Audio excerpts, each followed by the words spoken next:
दोस्तों नमस्कार, मैं doctor Rakesh Sharma Indoria times studio में आज हमारे साथ जो मेहमान मौजूद हैं आप सभी का स्वागत करता हूं, अभिनंदन करता हूं। और एक ऐसे मौके पर आप सब लोग हमारे बीच आज मौजूद हैं जबकि देश ही नहीं बल्कि दुनिया भर के अंतर्गत कोरोना का कोहराम मचा हुआ है। दुनिया भर के बड़े विकसित देश जो हैं वो सभी अपने अपने देशों की नहीं बल्कि विश्व स्तर के ऊपर समीक्षा के दौर से गुजर रहे हैं। लेबोरेटरी में साइंटिस्ट यदि इसकी वैक्सीन ढूंढने की कोशिश कर रहे हैं तो शिक्षाविद इस बात का आकलन कर रहे हैं कि आखिर इससे संक्रमण पे अंकुश कैसे लगाया जा सकता है। उसी दौर में इंदौरिया टाइम्स ने आज आप सब लोगों के साथ बैठकर एक मंथन कार्यक्रम का आयोजन किया गया। हम ये मानते हैं कि विषम परिस्थिति की जब बात आती है तो उस दौरान 22 मार्च को देश के प्रधानमंत्री नरेंद्र मोदी के द्वारा जनता कर्फ्यू लागू किया जाता है कि हिंदुस्तान को जो दुनिया मानती है क्या हिंदुस्तान आज भी वहीं पर मौजूद है। और मुझे ये कहते हुए बड़ी खुशी है कि जनता कर्फ्यू 1000% कामयाब रहा और उसके परिणाम स्वरूप देश के प्रधानमंत्री ने 130 करोड़ देशवासियों का उत्साहवर्धन करने के लिए उन्होंने ताली और थाली बजाकर उन लोगों को सम्मानित किया और उन्हें कोरोना योद्धा के अंतर्गत शामिल कर दिया। ये अपने आप में एक बड़ी बात थी। तब तक संभवतः इसकी जो विकराल स्थिति थी, इसकी जो भयावह स्थिति थी, उसका आकलन किया जाना उस समय तक संभव नहीं था। लेकिन अगले 3 ही दिन के बाद वापस से देश के प्रधानमंत्री को पब्लिक से मुखातिब होना पड़ा और उन्होंने 25 मार्च को इंडिया लॉकडाउन की घोषणा कर दी। 130 करोड़ के देश के अंतर्गत पूरे देश को लॉकडाउन कर देना आसान नहीं था, विशेषकर उन परिस्थितियों में जबकि अक्सर हिंदुस्तान में वैचारिक मतभेद उभरते हुए देखे जा सकते थे और दुनिया ने देखा, शायद सोच नहीं सकती थी दुनिया के हिंदुस्तान जैसा देश भी पूरी की पूरी कंट्री जो है वो लॉकडाउन की स्थिति में आ सकती है। लेकिन उसका देशवासियों ने अक्षरशः पालन किया और उसके परिणाम भी सामने आए। कंपैरेटिवली जिस तरह से दुनिया भर में कोरोना अपने पांव पसार रहा था उस पे अंकुश लगाने में माननीय प्रधानमंत्री नरेंद्र मोदी काफी हद तक नहीं बहुत हद तक वो कामयाब रहे।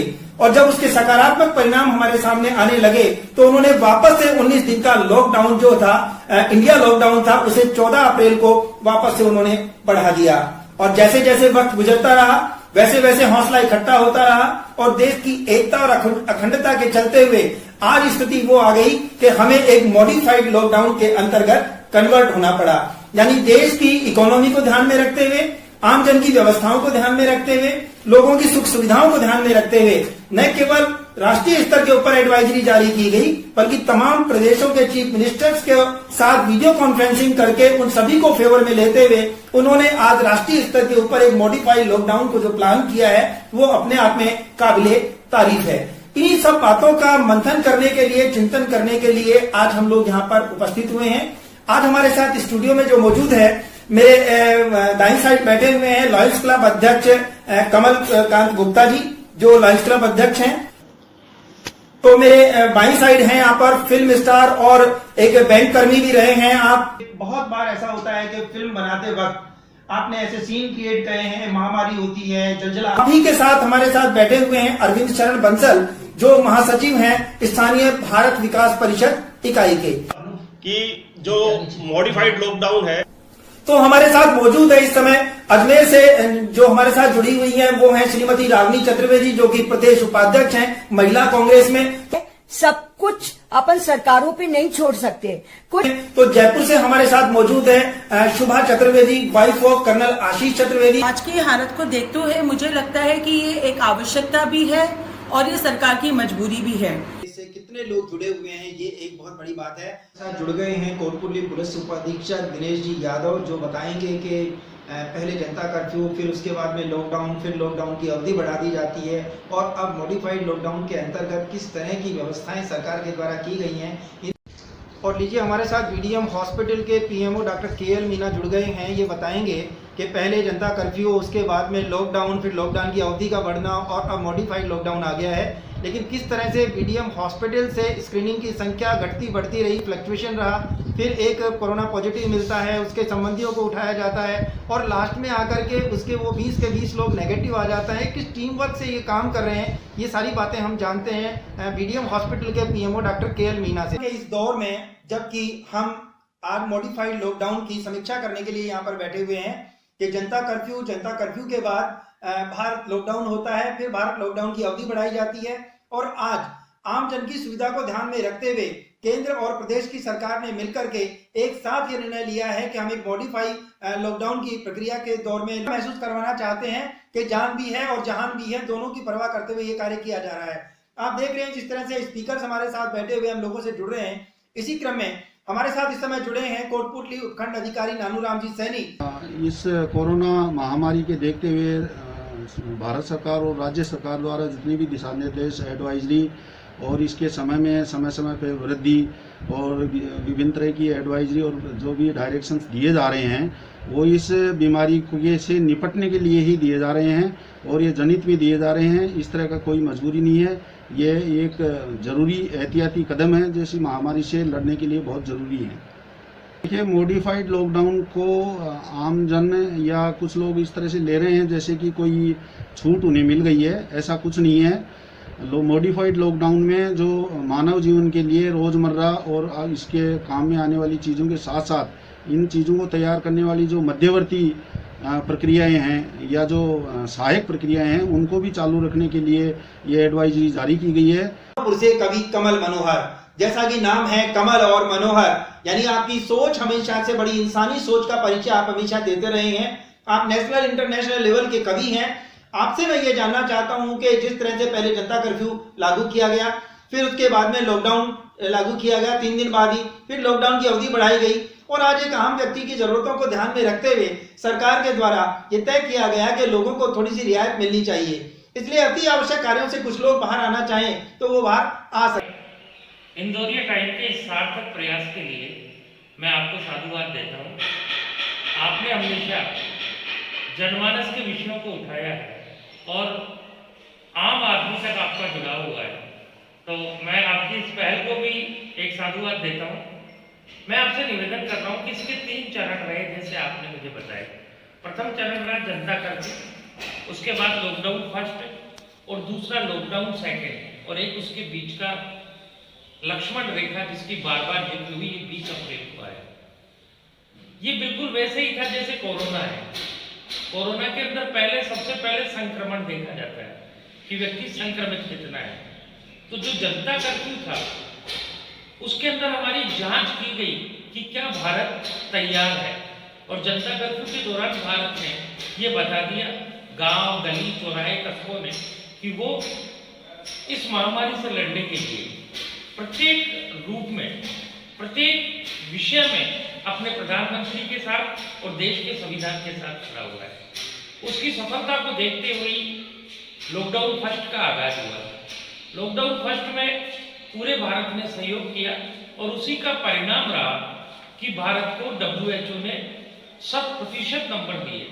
137 करोड़ की आबादी होते हुए भी आज हम सब इस विश्वव्यापी महामारी से जितनी अच्छी तरीके से लड़ पा रहे हैं, इसका सारा श्रेय जाता है आम जनता को और हमारे कोरोना वॉरियर्स को। चीन और भारत में एक अंतर है।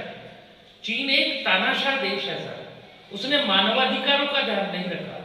भारत के अंदर लॉकडाउन का एक नया परिप्रेक्ष्य है जिसे पूरा विश्व देख रहा है। उन्होंने मानव अधिकार का भी सम्मान किया। हमारी लिटरेसी रेट कम थी सर। लॉकडाउन फर्स्ट के बाद अगर हमारे एक समुदाय का एक वर्ग अशिक्षा की ओर नहीं होता, अपनी धर्मांधता की ओर नहीं होता, तो हम कोरोना में बहुत आगे होते। लेकिन धीरे धीरे वह वर्ग भी अब हमसे समझ पा रहा है, जुड़ पा रहा है। लेकिन इसका बड़ा कारण जो सामने आया वो आया हमारा प्रशासन। वह प्रशासन जिसे आप सरकारी कर्मचारी वर्ग कहते थे, जिसे प्राय लोग नकारा समझते थे, आज मेरा प्रशासन, मेरे पुलिसकर्मी, मेरे अध्यापक, मेरे आशा, मेरी आंगनबाड़ी कार्यकर्ता और मेरे समाज सेवी सारे मिलकर के जो काम करें, उन्होंने इस सफलता को अर्जित किया।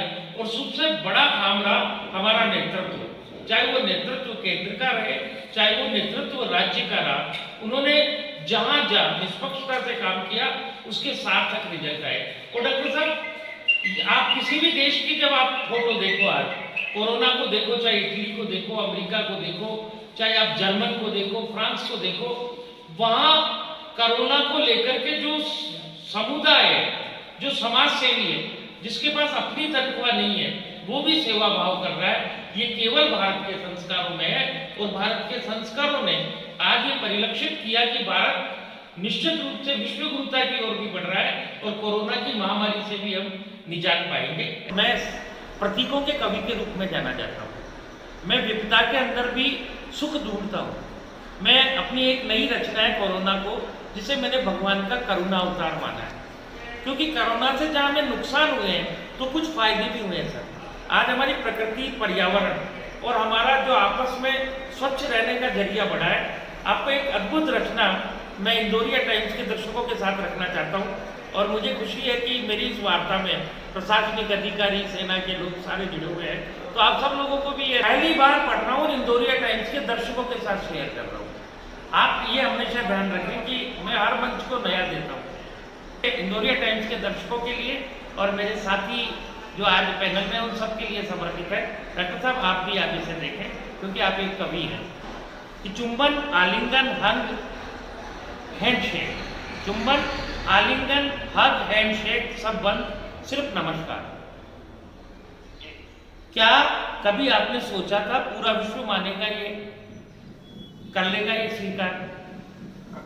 मटन, चिकन, अंडे, बीफ, आइसक्रीम ना, अब तो शाकाहार। कोरोना तुम कोई बीमारी नहीं हो, तुम तो हो ठाकुर का अवतार। Spa, gym, swimming pool, mall, cinema नहीं, अब घर पे रहना। कैसी बीमारी है बहुत दिनों के बाद बतलाएगी मेरी प्यारी बहन। मंदिर, मस्जिद, गुरुद्वारे, मंदिर, मस्जिद, गुरुद्वारे, तीर्थ, हज सब खामोश। बार, चौपाटी, मेले, जेएनयू, जामिया, धरना, प्रदर्शन, मदहोश। अचानक कैसा दृश्य, शहर भयभीत, मुस्कुराते हैं गांव, तुलसी का बिरवा, पानी का लोटा, पीपल की छाव। शर्मिंदा हूं, क्या सचमुच रहना पड़ेगा मुझे लॉकडाउन में अपनों के बीच, अपनों के बीच, अपनों के बीच। केवल इतनी सी बात है और अगर हमने इनका पालन किया तो निश्चित रूप से हम आगे बढ़ेंगे। और मैं पुनः आपसे निवेदन कर रहा हूं, वे लोग जो किसी भी जाति और धर्म के हैं, आप एक बार सबसे बड़ा, मैं आज 4 पंक्तियों से अपनी बातों को विराम देता हूं कि कोई ये हिंदू या कोई मुसलमान है, किसी को गीता प्यारी, किसी को कुरान है, पर देश न तो मनुस्मृति से चलता, पर देश न तो मनुस्मृति से चलता, न शरीयत से। देश का पवित्र ग्रंथ, देश का संविधान है। कुछ दिनों के लिए भगवान के लिए अपने धर्म को भूल करके संविधान की बातें करें, ये देश के लिए भी अच्छा होगा, सबके लिए अच्छा होगा। Thank you Indoria times, thank you doctor Rakesh. आप लोगों को शामिल कर दूं ताकि आपके लिए बात का जवाब देना आसान हो जाएगा। यदि दिल्ली के अंतर्गत उस जमात के माध्यम से बहुत सारे लोग हिंदुस्तान के अंतर्गत इस कोरोना वायरस को फैलाने में कामयाब रहे हैं, आज जबकि तमाम अखबारों की सुर्खियां इस बात को बता रही हैं कि जयपुर में एक और मौत हो गई है, भीलवाड़ा में फिर से कोरोना की आहट सुनाई दे रही है, तो यहाँ पर ये दूसरा समाचार पत्र कह रहा है कि बिना लक्षण वाले मरीजों का खतरा बढ़ गया है। दिल्ली के सीएम कह रहे हैं कि 186 ऐसे मरीज मिले हैं जिनमें कोरोना का कोई लक्षण नहीं है। यानी ऐसी हेडलाइंस जब हमारे सामने आ रही हैं, बावजूद उसके आखिर क्या जरूरत आन पड़ी है कि हम मॉडिफाइड लॉकडाउन के अंतर्गत कन्वर्ट होने जा रहे हैं। और यदि ऐसा भी है तो क्या तमाम सरकारों ने वो तमाम व्यवस्थाएं कर ली हैं जो एडवाइजरी के दौरान उनके द्वारा बार बार कही जाती रही हैं? सोशल डिस्टेंसिंग का पालन क्या किया जा सकेगा? हर एक व्यक्ति को मास्क सुनिश्चित किया जा सकेगा? और क्या हर एक व्यक्ति के लिए वो क्वारंटाइन सेंटर और वो तमाम शेल्टर होम जो बनाए गए हैं, क्या वो पूरे दुरुस्त हैं? मैं सबसे पहले बात करना चाहूंगा लायंस क्लब अध्यक्ष कमल गुप्ता जी से, क्योंकि आप फील्ड में रहे हैं एज एनजीओ। न केवल आपने लोगों को खाद्य सामग्री पहुंचाई है, बल्कि आपने हालात से भी रूबरू होने का आपको मौका मिला है। ये जो ड्यूरेशन बीता, इस ड्यूरेशन के अंतर्गत आपकी अपनी पर्सनल फीलिंग क्या रही? सर, लोग जो ये लॉकडाउन हुआ उससे अपने क्षेत्र विशेष में अलग अलग निर्भर है। कोटपुतली में इतना फर्क नहीं पड़ा लॉकडाउन का। लोगों ने अपनी जो सामान था वही जीवे में इन्होंने परचेज किया, सामान लिया, तो इतना ज्यादा दिक्कत कोटपुतली जनता को नहीं आई थी। आप ये कहना चाह रहे हैं कि जिस तरह से लॉकडाउन का असर होना चाहिए था वो कोटपुतली में नहीं, प्रभावी नहीं रहा कि अपन जगह लोग पैनिक हो गए हो, ऐसा कुछ सीन नहीं था। तो क्या कमी किसकी मानते हैं आप? प्रशासनिक ढील रही या लोगों में अवेयरनेस का अभाव? प्रशासनिक ढील भी नहीं कर सकते आप उसको। मेन कारण क्या था, कोटपुतली जब तक कोई पॉजिटिव नहीं आया था तब तक प्रशासन भी उस चीज ज्यादा एक्टिव नहीं था। और जैसे ही एक केस पॉजिटिव आया उसके बाद थोड़ा सा लोगों में 2-3 दिन दिखा, एक भय रहा, लेकिन जैसे 22 केस नेगेटिव आए उसके बाद दोबारा वही पहले वाला हाल हो गया था कि इतना ज़्यादा स्ट्रिक्टनेस कोटपुतली में नहीं रहा, इतना लोग पैनिक नहीं हुए कोटपुतली के। बाकी जो दूसरी बात अपन करें कि जो डेली जो मजदूरी करने वाला वर्ग है वो इसमें काफ़ी दुखी हुआ, वो परेशान रहा है क्योंकि उनके पास इतना ही साधन उपलब्ध है कि 2-4-5 दिन वो निकाल सकते थे, तो वो लोग काफ़ी परेशान हुए इस चीज़ को लेकर कि उनके पास खाद्य सामग्री की समस्याएं आना, जैसे वो बहुत जल्दी चालू हो गई थी 25-26 तारीख के आसपास, तो बहुत ज़्यादा समस्याएं आने लग गई थी, तो वो लोग जरूर पैनिक हुए हैं। बाकी आम जनता इतनी पैनिक नहीं हुई। 21 तारीख को हमारी संस्था द्वारा करीब 5000 मास्क वितरण किए गए, करीब 500 सैनिटाइजर हम लोगों ने वितरण किए, कैप और ग्लव्स हमने वितरण किए। क्या वो सभी सामग्री निःशुल्क वितरण थी? हाँ सर, सब लोग सामग्री निःशुल्क वितरण थी जी। उसके बाद हमने 23 तारीख को मेरी एसडीएम साहब से बात हुई, उन्होंने हमें 50 से 100 किट तैयार रखने के लिए कहा कि हो सकता है भुखमरी की शिकायत आ जाए, लोगों को खाने की आवश्यकता पड़े, तो आप 50-60 किट हमें तैयार करके दें जी। लेकिन जो हमारी टीम थी हमने उनसे बात करी तो उन्होंने पहले 100 किट तैयार किए हम लोगों ने, लेकिन जैसे ही जो व्यवस्थाएं देखी कि लोगों को ज़्यादा आवश्यकता है तो हमने 1000 किट का टारगेट रखा और हमने 1000 किट बनाए। तो करीब करीब हमारे पास में 1080 किट राशन किट तैयार हुए, जिसमें से करीब करीब हम 800 किट का वितरण कर चुके हैं और 280 किट अभी हमारे पास में शेष। हमारा जो था वो पूरा प्रशासन के आधार पर हमने किट वितरण किए हैं। प्रशासन में जो तहसीलदार एसडीएम साहब थे वो हमारे साथ जाते थे और हम उनके साथ ही किट का वितरण करते थे। वो अपने पटवारी से लिस्ट मंगवाते थे, उस लिस्ट का सर्वे पटवारी कंफर्म करता था कि वास्तव में इनके पास राशन नहीं है, उनके साथ में हम और हमारी टीम जाती थी और राशन किट का वितरण करती थी। तो करीब 600 किट तो हमने थ्रू प्रशासन ही वितरण किए हैं और जो 200-250 किट जो हमने वितरण किए हैं वो हमारे जो मेंबर्स हैं उनका किसी का फ़ोन आ गया है, किसी आम नागरिक का फ़ोन आ गया है, तो उनके अनुसार हमने किटों का वितरण किया। प्रशासन का सहयोग जो आया था किट वो काफ़ी लेट आया था। जो विधायक साहब के थ्रू जो किट आए बताए वो करीब मेरे ख्याल से 3-4 तारीख के आसपास आए हैं, जो काफ़ी लेट आए। पहले वो किट नहीं आए थे, पहले जो भी सुविधाएं मिल रही थी वो आम जनता के द्वारा, भामा साहब के द्वारा ही मिल रही थी, प्रशासन का उसमें कोई हस्तक्षेप नहीं था। और जो किट आए हैं विधायक साहब के द्वारा आए हों या जो भी आए हैं, जो करीब 1500 किट के आसपास कोटपुतली जनता में आए, इसमें करीब 410 किट ही मेरे ख्याल से कोटपुतली नगर पालिका में वितरित हुए हैं। तो अपन 40 वार्ड यहाँ पर हैं, तो एवरेज 10 किट पर वार्ड हिस्से में आए, तो लगता है बहुत ऊँट के मुँह में जीरा वाली स्थिति रही कि उससे काम नहीं चला। एनजीओ नॉन गवर्नमेंट संस्था है और मेरे ख्याल से ऐसी महामारी, ऐसी विडंबना में भी उसका उपयोग सही तरीके से होना चाहिए। और जो संस्थाएं काम कर रही हैं सब लोग निस्वार्थ सेवाएं इस समय समाज की हैं और जिसने जिसका जिस तरह बन पाया जो सहयोग जनता के साथ किया है। कोई मैसेज आप करना चाहेंगे कि आखिर आप जो मॉडिफाइड लॉकडाउन हुआ है इसको लोग हल्के में ना लें और किस तरह से अपनी परिवार की, समाज और देश की सुरक्षा का ध्यान रखें? मैं तो ये कहूँगा मॉडिफाइड लॉकडाउन को लोग माने ही नहीं, जो सख्त आवश्यकता हो वही कार्य करें, बाकी 3 तक तो कम से कम लोग अंदर रहें, लॉकडाउन ही माने अपने आप को कि हम लॉकडाउन में ही हैं। तो कोटपुतली प्रशासन की बात करें तो इन्होंने अपने स्तर पे भामा साहब सहयोग से तो काफ़ी मदद करने की कोशिश की है, लेकिन जो प्रधानमंत्री कोष से या मुख्यमंत्री कोष से मुझे लगता नहीं इनके पास में कोई सहायता है।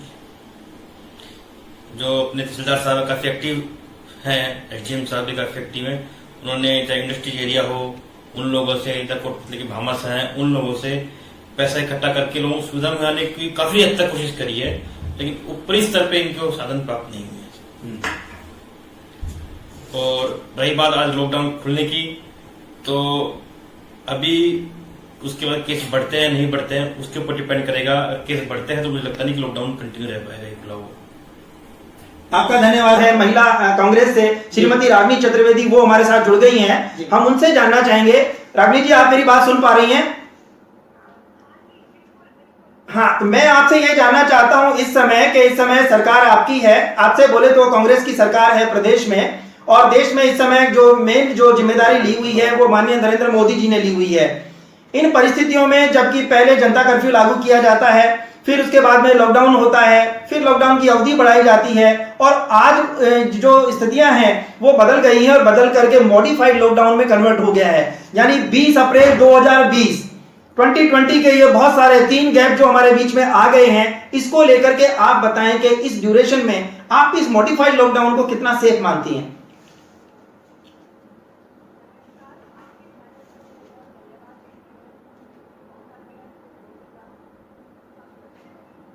लॉकडाउन तो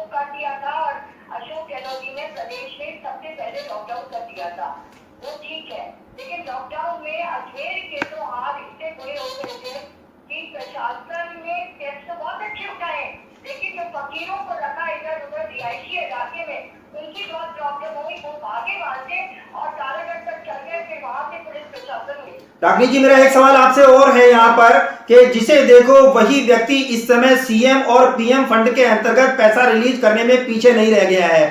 न केवल छोटे से छोटा वर्ग जिसे हम कहते हैं कि सफाई कर्मचारी भी हमारा जो है उसका कंट्रीब्यूशन भी इस मिशन में शामिल किया गया है। तो बच्चों ने अपनी गुल्लकें तोड़ तोड़ करके प्रशासन के जरिए कोष में इतना पैसा दिया है, बावजूद उसके आज लोगों को भुखमरी के क्षेत्र में गुजरना पड़ रहा है या उन्हें दौड़ भाग करके उस राशन की किट की ओर भागना पड़ रहा है। फिर भी लोग बाग पर्सनल वीडियो बना बना के भेज रहे हैं कि एक ही स्थान पे लोग बाग 20-20, 50-50 लोग एक ही कमरे में मौजूद हैं, उन्हें खाना नहीं मिला है, काले बाजारी हो रही है, व्यापारी ठीक से बात नहीं करते हैं। तो आपको नहीं लगता कि सरकार की मॉनिटरिंग की कहीं कोई ना कोई कमी रही है जिसकी वजह से सारे काम हुए हैं?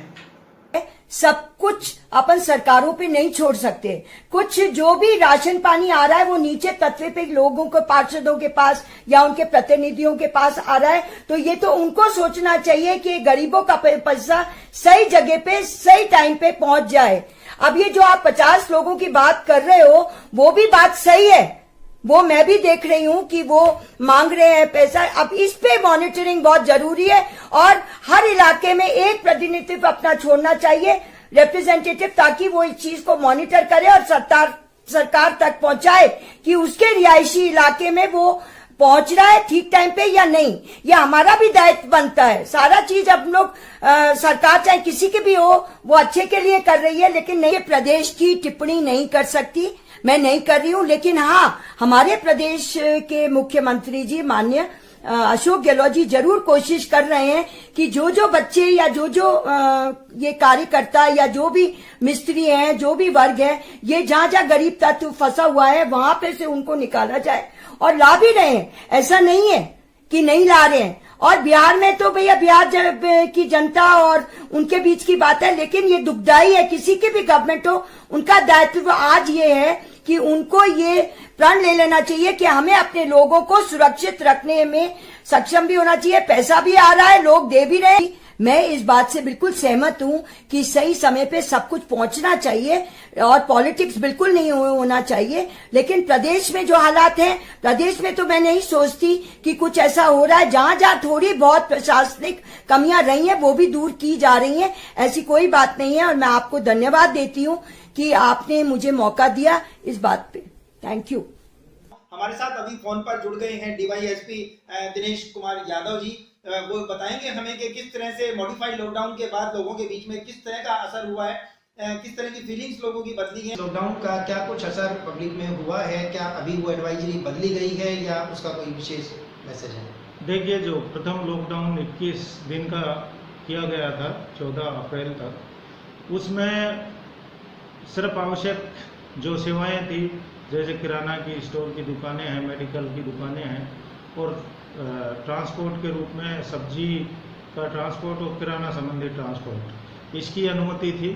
और कोटपुतली क्षेत्र में इसकी पूर्ण पालना की गई है। हाईवे पर जो सब्जियों की गाड़ियां थी और किराना संबंधी गाड़ियां थी उन्हीं को निकलने दिया गया।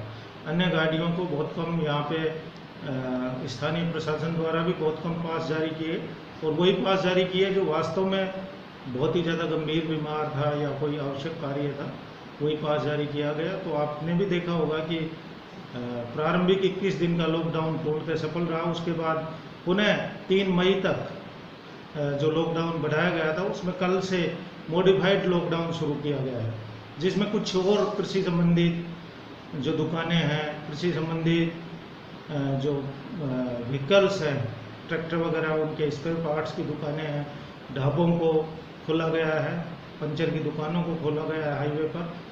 तो उसको भी कल जरूर प्रारंभिक दौर में सुबह सुबह थोड़ा हमें रोड पर भीड़ देखने को मिली थी, क्योंकि लोगों में ये मैसेज था कि कुछ ढील दी गई है, पर ऐसा नहीं है।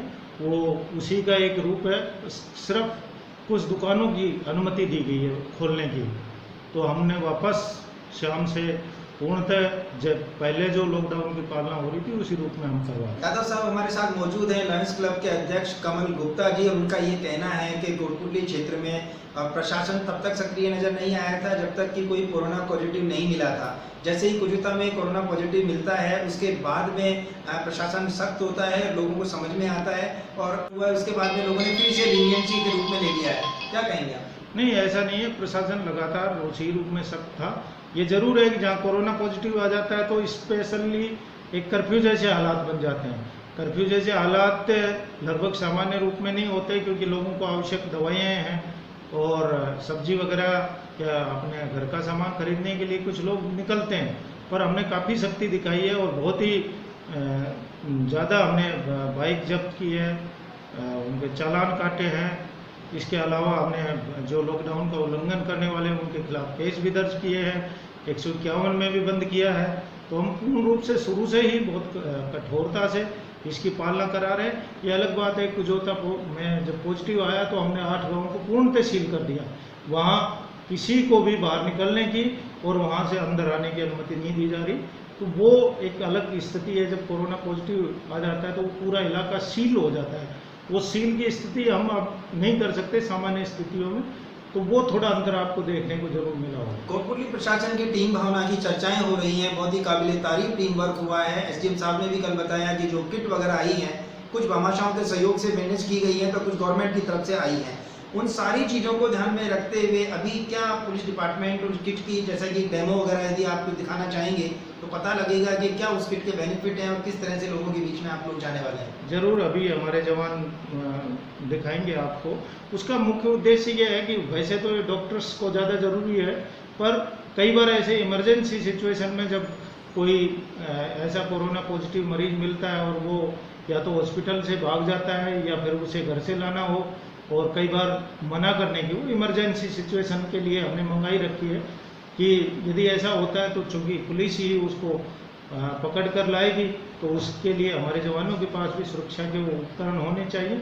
इसलिए एसपी साहब ने अभी गवर्नमेंट ने कुछ बजट आवंटित किया है जो सैनिटाइज़र वगैरह के लिए और इन सुरक्षा उपकरणों के लिए, तो उस बजट से भी हमारे पास पीपी किट आई है। कुछ हमने स्थानीय स्तर पर 80 किट चारों थानों के लिए 20-20 किट मैंने की है, लेकर आए हैं और वो चारों थानों को आवंटित कर दी गई है। इस प्रकार की इमरजेंसी सिचुएशन में हमारे जवान अपनी स्वयं की रक्षा कर पाएंगे और बेहतर तरीके से स्थितियों से निपट पाएंगे।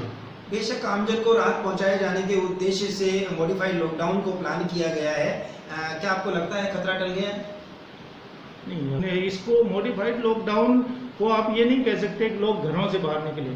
कुछ दुकानों को बढ़ाया गया है, जैसे कृषि संबंधी दुकानों को बढ़ाया गया है क्योंकि कृषकों को दिक्कत नहीं आनी चाहिए। उनकी फसल कटाई चल रही है, ट्रैक्टर वगैरह में यदि कोई खराबी होती है तो उसको सही होना चाहिए। नहीं यादव साहब, मैं ये पूछना चाह रहा हूँ कि जैसे कि पहले सिम्टोमेट्रिक केसेस सामने आते थे, सिम्टम्स नजर आते थे, फिर कोरोना पॉजिटिव नजर आता था। अभी देश के हालात बदल गए हैं, बिना सिम्टम्स के भी कोरोना पॉजिटिव सामने आ रहे हैं, तो क्या खतरा टल गया है? खतरा बढ़ गया है? खतरा बढ़ गया है इस तरीके से। इसलिए हमें और इस चीज़ को सभी लोगों से अपील करता हूँ कि अब और ज़्यादा सावधानी की जरूरत। इसलिए हमें घरों में ही रहना चाहिए। जो आवश्यक सेवाएं हैं उनके अलावा मैं निवेदन करता हूँ पूरे क्षेत्रवासियों से कि आप घरों में रहें। आपका बहुत बहुत धन्यवाद कि आपने इंदौरिया टाइम्स के साथ जुड़ करके नए ने कह दिया है कि खतरा अभी टला नहीं है, बल्कि अब ज्यादा सावधान और अवेयर रहने की आवश्यकता महसूस की जा सकती है। आपका बहुत बहुत धन्यवाद। हमारे बीच में मौजूद हैं कोटपुतली बीडीएम हॉस्पिटल के पीएमओ डॉक्टर केएल मीना, जो न केवल अभी तक की राजकीय बीडीएम हॉस्पिटल की अपडेट जानकारी देंगे, बल्कि ये बताएंगे कि किस तरीके के सिम्टम्स इस समय सामने आ रहे हैं। जबकि सिम्टोमेट्रिक जो पेशेंट सामने आया करते थे अब वो नहीं आ रहे हैं, जितने भी आ रहे हैं वो बिना लक्षण वाले पॉजिटिव लोग सामने आ रहे हैं। तो डॉक्टर साहब आप बताएं कि क्या अपडेट पोजीशन है इस समय बीडीएम हॉस्पिटल की, और आप क्या एडवाइजरी जारी करना चाहेंगे, क्या एक मैसेज करेंगे ताकि लोग बेवजह जोखिम लेकर के अनायास रूप से हॉस्पिटल में ना चले आए? डॉक्टर केएल मीना साहब, आप चूंकि जयपुर में हैं इस समय और जयपुर से आप ये बताने की कोशिश करेंगे कि कैपिटल है जयपुर, क्वारंटाइन सेंटर जो है वहाँ बहुत सारे बनाए गए हैं, डेडिकेटेड हॉस्पिटल भी जो है वो एसएमएस का जयपुर में ही है, यानी पूरे राजस्थान भर का जो प्रेशर है वो जयपुर में ही है।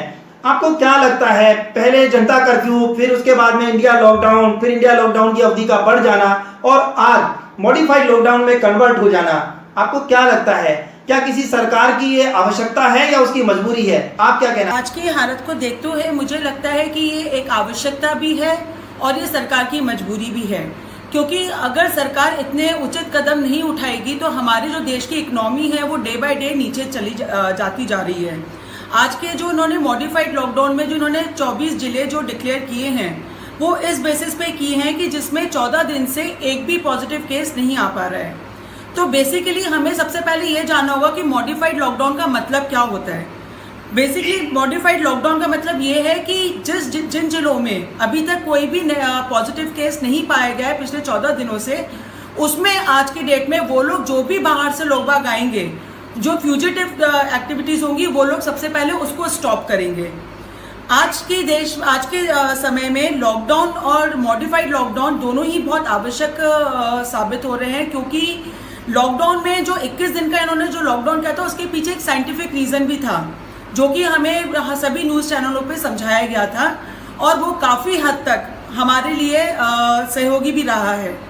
तो मॉडिफाइड लॉकडाउन में शायद से मुझे लगता है इसलिए सही है कि जो नॉर्मल जनता है, जो आज की डेट में पैदल निकल चुकी है अपने घरों की तरफ, उसको खाने पीने की सुविधा हो जाएगी। अभी हमने देख रहे हैं कि उन्होंने जो ढाबे हैं वो भी खोल दिए हैं। गवर्नमेंट के पास जितने भी लिमिटेड जो सोर्सेज हैं, उसके अकॉर्डिंग मुझे लगता है कि गवर्नमेंट अपना बहुत ही अच्छा रोल प्ले कर रही है। डेफिनेटली आपका कहना बिल्कुल सही है कि सोशल डिस्टेंसिंग और ये सब हम मेंटेन नहीं कर पाएंगे, लेकिन आप मुझे ये बताइए ना कि आज की डेट में लोग बाग मंदिरों में अगर इकट्ठे जा रहे हैं, मस्जिदों में इकट्ठे जा रहे हैं, वो कहाँ तक सही है? पहले धर्म के नाम पे जो ये लोग गलत काम कर रहे हैं, सबसे पहले हमें इनके ऊपर रोक लगानी पड़ेगी और हमें ये चीज़ें अपने अपने घरों से ही शुरू करनी पड़ेगी। कि जो 10th क्लास और अगर 11th क्लास के बच्चों को जो प्रमोशन दिया गया है वो बहुत ही गलत है, क्योंकि ये बच्चे हमारे आगे आने वाले देश का भविष्य हैं और अगर आज ही हमारे बच्चों के भविष्य का जो बेस है वो अगर डगमगा जाएगा तो वो आगे आने वाले समय में देश को नीचे ही ले जाएगा, वनस्पत ऊपर ले जाने की जगह।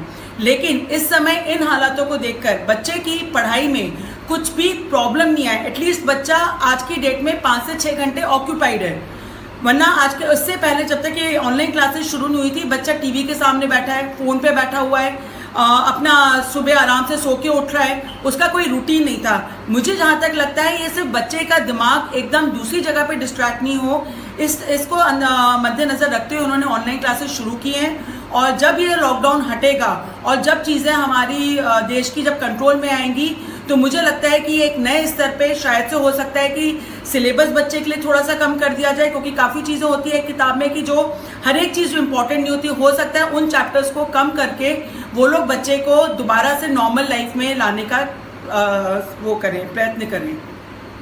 मुझे लगता है कि सेना को इन लोगों को बुला लेना चाहिए, क्योंकि एक अकेली पुलिस के ऊपर हम अपनी पूरी रिस्पॉन्सिबिलिटीज नहीं डाल सकते हैं, क्योंकि उन लोगों के पास भी एक लिमिटेड सोर्सेज हैं। आप देखिए ना, आज की डेट में पुलिस जितना बाहर जा रही है, जितना वो कर रही है, कितने ऑफिसर्स हैं, इनमें से एक अभी ACP हैं, उनकी डेथ भी हो गई है कोरोना वायरस के कारण।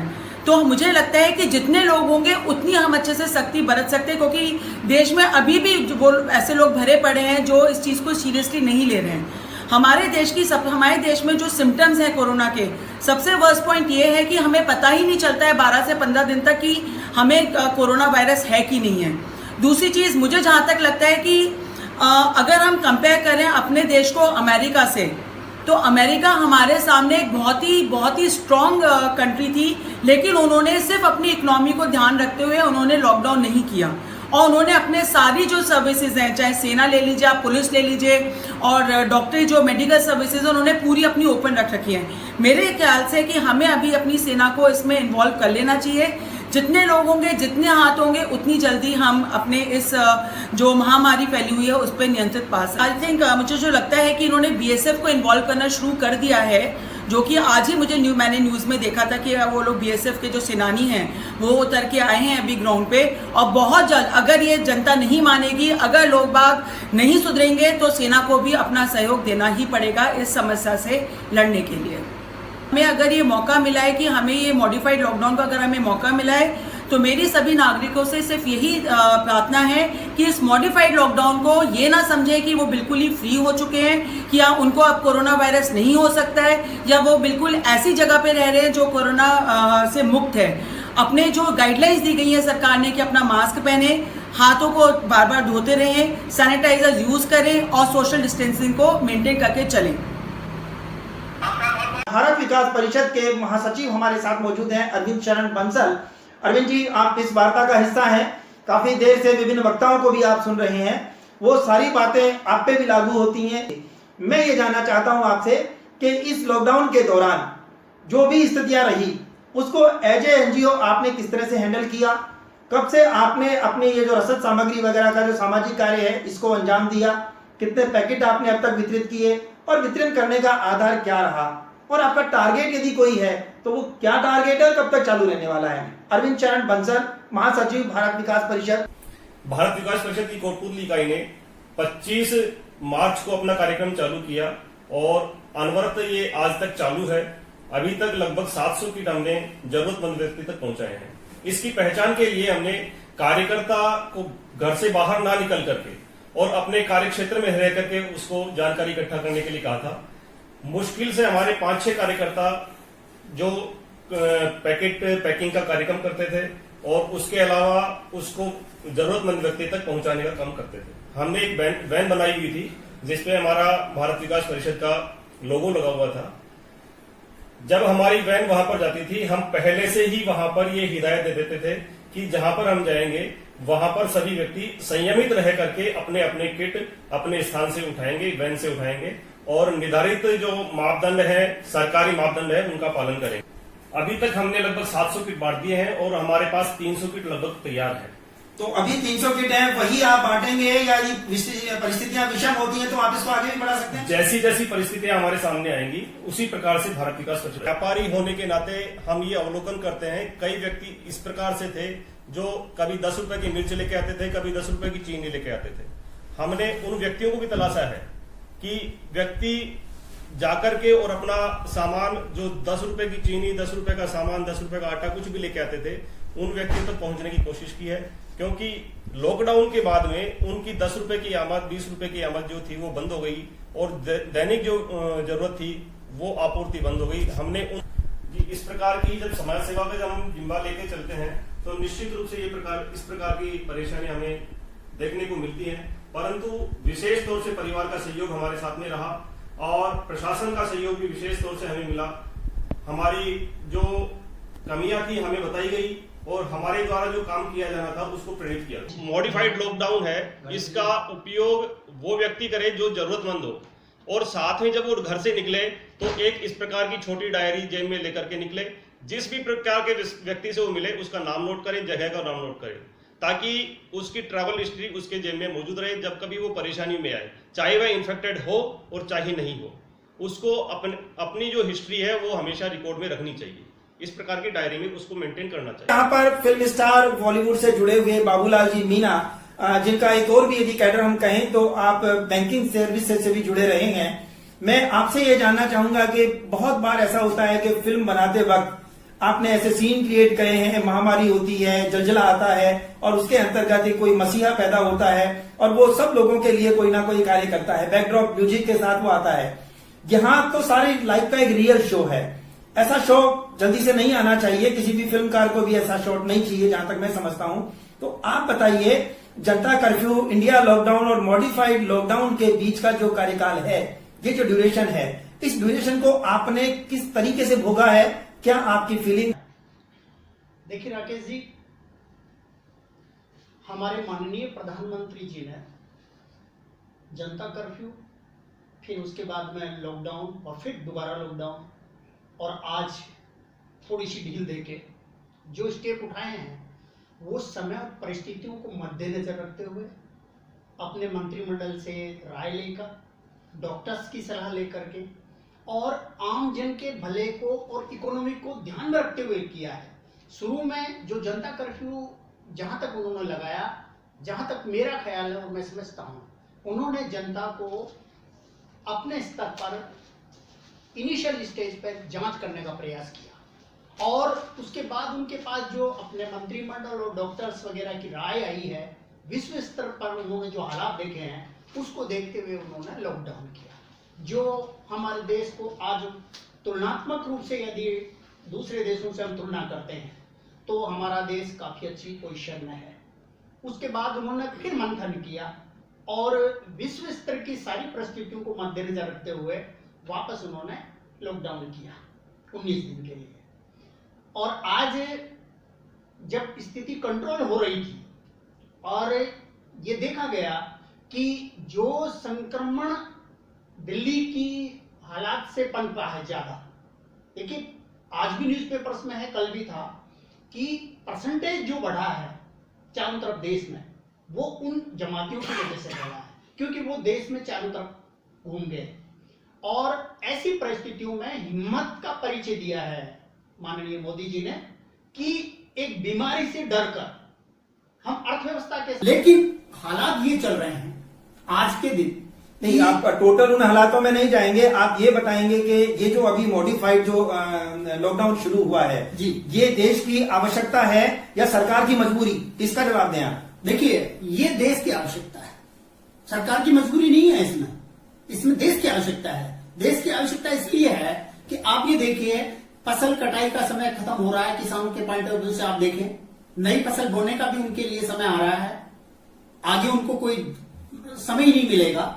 और व्यापारी वर्ग है, छोटे उद्योगपति हैं, डेली जो लोग मजदूरी करके अपना पेट पालते थे, सरकार के भरोसे वो कब तक चल पाएंगे? नहीं, लेकिन मैं आपको एक बात ये बताऊं कि प्रधानमंत्री नरेंद्र मोदी जी ने ये कहा था, जान है तो जहान है। यहाँ जान और जहान की बात की जा रही है और जहान को साथ लेकर जान बचाने के प्रयास के अंतर्गत ये मॉडिफाइड लॉकडाउन जो है वो शामिल किया गया है। लेकिन मेरे पास, मैं एक बात आपके पास आऊंगा, मेरे पास एक समाचार पत्र है आज ही का जिसमें ये एक्सपर्ट की राय है कि जो कंटेस्टिंग ट्रेसिंग से ही ऐसे मरीजों की तलाश की जा सकती है और टेस्ट जो है वो लगातार जरूरी रहने चाहिए। और मॉडिफाइड लॉकडाउन के अंतर्गत जिन चीजों को आज उन्होंने छूट दी है उसमें रोजमर्रा की जरूरतों की चीजों को लोगों ने, कंपनीज को शामिल कर दिया है। निर्माण गतिविधियां जो होंगी वो चालू हो सकेंगी, छोटे उद्योग है वो शुरू हो सकेंगे, मैन्युफैक्चरिंग सेक्टर है उसको शुरू कर दिया, और भी सेवाएं में जिसमें बैंकिंग है, एटीएम है, पेट्रोल पंप है, सीएनजी है, एलपीजी है, पीएनजी है, डाक सेवाएं है, कैपिटल है, और उद्योग हाईवे के ढाबे जो हैं उनको भी एक लेवल पे उन्होंने स्टार्ट कर दिया है, ऑनलाइन ऑर्डर दे सकेंगे।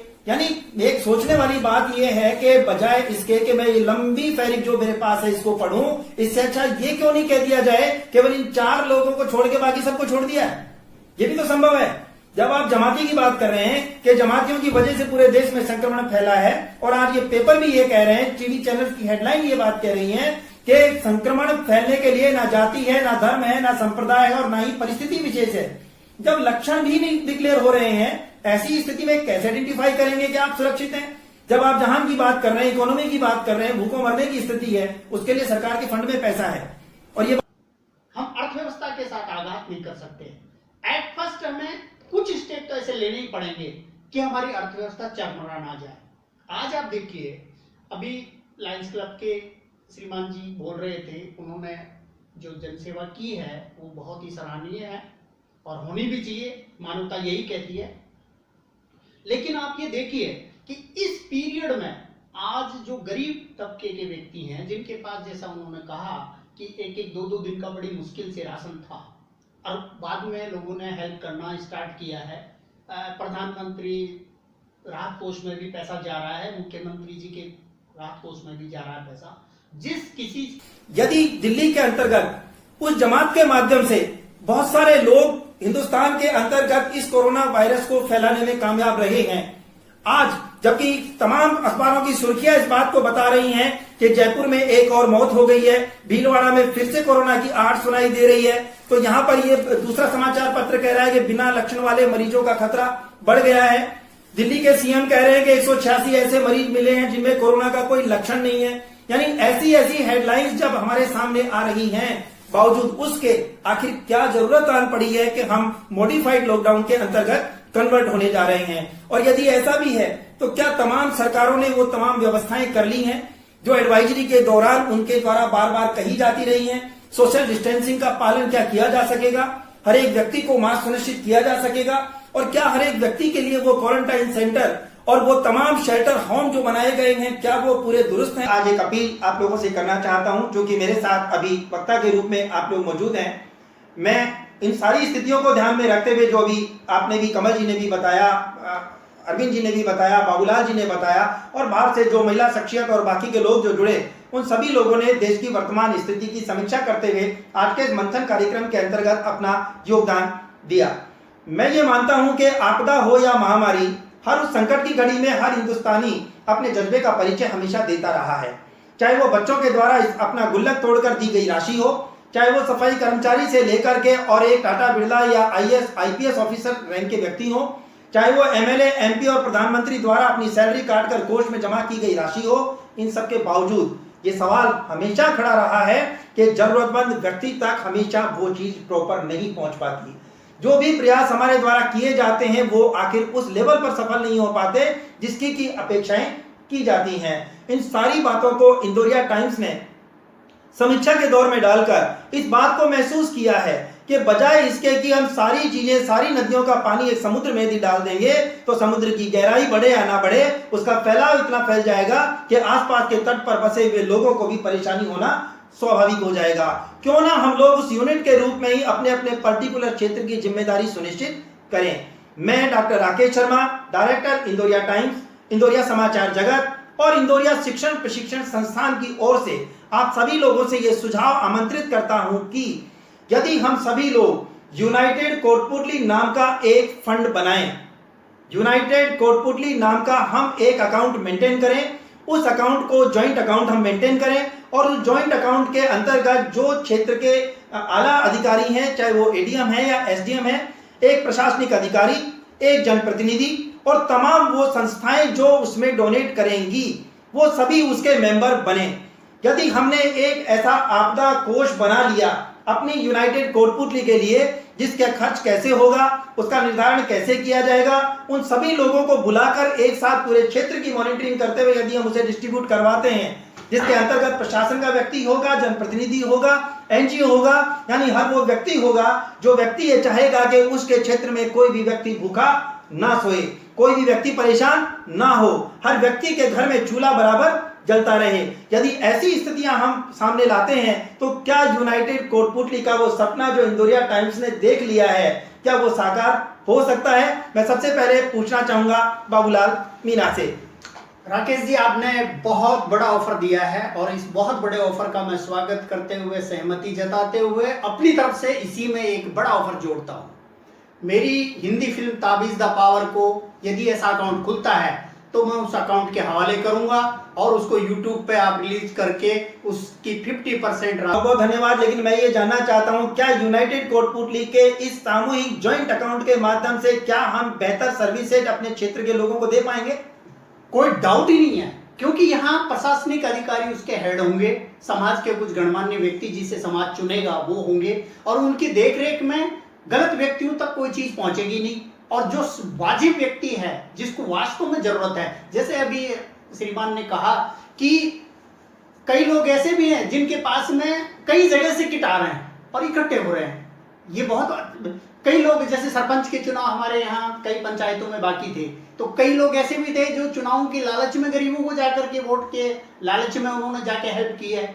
तो एक आदमी उनके पास पहुंच गया, दूसरा कोटपुतली का कोई एक ज्वाइंट अकाउंट बनाते हैं तो प्रॉपर मॉनिटरिंग ड्राफ्टिंग के जरिए हर उस प्रॉपर व्यक्ति तक वो सामग्री पहुंच जाएगी, वो पहुंच जाएगी और मैं एज ए बैंकर उसमें अकाउंटेंट का रोल अदा करने के लिए तैयार हूं। क्या बात है, हमें एक एम्प्लॉय भी मिल गया है, वो भी निःशुल्क बिना वेतन के। यदि आप इस तरह को मेंटेन करेंगे तो आपकी बहुत मैं करने के लिए तैयार हूं। लॉकडाउन में मैं आमंत्रित करूंगा भारत विकास परिषद के हमारे बीच में महासचिव मौजूद हैं और आपने भी जो राशन किट बनाई है, संभवतः अपने भारत विकास परिषद के तमाम लोगों को मोटिवेट करते हुए उनकी जो धनराशि थी उन्हें एकत्र करके उसे खाद्य सामग्री में कन्वर्ट किया गया है और उसी के आधार पर आप काम कर रहे हैं। क्या यूनाइटेड कोटपुतली का ये सपना जो हम सब लोग मिलकर देखेंगे, यदि ये कामयाब होता है तो क्या इसके कुछ रिजल्ट अच्छे आएंगे? यदि सामूहिक रूप से निर्णय लिए जाएंगे तो निश्चित रूप से इसका बहुत बड़ा रिजल्ट आएगा और कोटपुतली अपने आप में एक आदर्श नगर के रूप में भारत के अंदर दिखाई देगा। यानी आप महसूस करते हैं कि यूनाइटेड कोटपुतली का एक ज्वाइंट अकाउंट किसी भी महामारी संकट से उबरने के लिए आज लाजमी है, जरूरत है इसकी? बिल्कुल जरूरत है। निसंदेह यह एक ऐसा अकाउंट होगा जो भारत वर्ष के अंदर पूरा अपना कीर्तिमान स्थापित करेगा। यूनाइटेड कोटपुतली का जो एक मिशन होगा ये अपने आप में एक बिरला होगा और निश्चित रूप से नया कीर्तिमान स्थापित करेगा। आपका बहुत बहुत धन्यवाद। कमल जी, मैं आपसे जानना चाहूंगा, आपने भी लॉयंस क्लब के अंतर्गत, लॉयंस क्लब कहते हैं इंटरनेशनल क्लब है, एक रिच क्लब है, धनाढ़ क्लबों में आपका नाम आता है, और यदि ऐसे क्लब के लोग मिलकर के जिन्होंने हजारों किट अभी तक बांट दी है, या मिशन आपका एक कंटिन्यू चालू हो रहा है, यदि कोटपुतली से यूनाइटेड कोटपुतली नाम का कोई ऐसा ज्वाइंट अकाउंट खोला जाता है जिसका प्रयोग केवल और केवल इस तरह की महामारी ऐसे संकटों के बीच में ही काम में लिया जाएगा, हर एक व्यक्ति का योगदान उस अकाउंट से जाके जुड़ेगा, मॉनिटरिंग प्रशासन करेगा और वितरण की ड्राफ्टिंग और सारी चीजों की व्यवस्था आप जैसे लोग संभालेंगे, आप क्या कहेंगे? राकेश जी, मेरी इस मसले के लिए बहुत ही शानदार कार्य है। जैसे अभी इटली वाले जो पानी भरा हुआ है, बिल्कुल इस तरह में प्रशासन का फंड नहीं है और अपन उसकी व्यवस्था नहीं कर पा रहे हैं, तो उसके लिए बहुत ही अच्छा रहेगा कि अपन उस फंड से ऐसी जो आपात स्थितियां हैं उसमें हम काबू पा सके। और मेरे ख्याल से अगर इस तरह अकाउंट खुलता है तो कोटपुतली में जो इंडस्ट्री एरिया है वहाँ जो फंड जो 2% इंडस्ट्री हमारे पास मौजूद है, तो वो फंड उसमें से कुछ परसेंट फिक्स कर दिया जाएगा, उसमें से आए जो व्यापारी लोग एक निश्चित अमाउंट कई लोग दान करते हैं, तो कुछ हिस्सा वो उसमें भी दान करें। एक अपन सिस्टम बना सकते हैं जिसमें उस फंड उसमें इकट्ठा हो और वो फंड कोटपुतली जनता के लिए काम आएगा। तो अगर आप ऐसा होता है तो बहुत ही नेक कार्य रहेगा। यूनाइटेड कोटपुतली के नाम से जो भी अकाउंट खुले, जो हमारी हेल्प होगी क्लब की होगी, हम उसमें जरूर करेंगे। जैसा आपका बहुत बहुत धन्यवाद। सुझाव अच्छा है, लेकिन जो एनजीओ का कंसेप्ट है उसके अंदर सरकार का रोल उस प्रोत्साहन करने का, मार्गदर्शन करने का और उनको उत्साहित करने का होता है। अलग अलग एनजीओ अलग अलग क्षेत्र में अलग अलग तरह से मदद करते हैं, उनकी मदद हमेशा ही हमारे लिए स्वागत योग्य रहती है और समय समय पर हम उनसे चर्चा करके सामंजस्य बिठा सकते हैं। और इस तरह से हम कोटपुतली जो यूनाइटेड फोरम जैसा आप विचार दे रहे हैं उसमें ये बिल्कुल आपका अच्छा सुझाव है, उसके पास इसमें सहयोग के लिए जुड़े तो ये एक सराहनीय कदम होगा। अभी सहयोगी संस्थाओं के विचार से और उनकी सहमति से इस तरह का कोई कदम उठाया जाता है तो सरकार और प्रशासन हमेशा उसका स्वागत करता है। आपका बहुत बहुत धन्यवाद। और लास्ट में कंक्लूजन यही निकल कर आता है कि आपदा हो, एपिडेमिक कोई महामारी हो, क्षेत्र विशेष की कोई महती जरूरत हो जो कि फंड के अभाव में पूरी नहीं हो पा रही हो, ऐसी स्थिति में यदि यूनाइटेड कोटपुतली नाम से कोई फंड बनाया जाता है, कोई अकाउंट ऐसा खोला जाता है जिसका जो ज्वाइंट अकाउंट के जो होल्डर होंगे उसके अंतर्गत एक व्यक्ति यहाँ का जो शीर्षस्थ जो प्रशासनिक अधिकारी होगा वो उसका व्यक्ति हो और दूसरा कोई ऐसा व्यक्ति हो जो कि गैर राजनीतिक रूप से सामाजिक होने का दावा रखता हो और जिसके आय व्यय का सारा ब्यौरा, जिस तरह से एनजीओ आपस में अपनी बातों का खुलासा करती हैं, अकाउंट मेंटेन करती हैं, वो भी जस्ट लाइक एक ऐसा एनजीओ जो क्षेत्र विशेष की किसी भी समस्या के लिए जिम्मेदार रहेगा और अपनी फंड को रिलीज कर पाएगा, उन सारी परिस्थितियों में बनाया जा सकता है। अभी वो बेशक मौका नहीं है, लेकिन आवश्यकता अनुसार एक सीएलजी टाइप मीटिंग बुला करके यदि हम सब लोग एक साथ बैठकर एक जैसी सोच रखते हैं तो संभवतः कोटपुतली यूनाइटेड होगा, हम सब लोग एक साथ होंगे और हमारे इस परिक्षेत्र के अंतर्गत, तोरावाटी क्षेत्र के अंतर्गत, जिसका 634 वर्षों का इतिहास आज मौजूद है, डॉक्टर एमपी शर्मा जिन्होंने इतिहास के अंतर्गत उस चीज को दर्ज करके रख छोड़ा है कि हम सभी लोग अपनी संस्कृति को सैकड़ों वर्षों के बाद भी इसीलिए बचा पाए हैं कि हम सब लोग यूनाइटेड हैं, एक है, मिशन एक है, उद्देश्य एक है, फिर भला कोई व्यक्ति भूखा कैसे सो सकता है।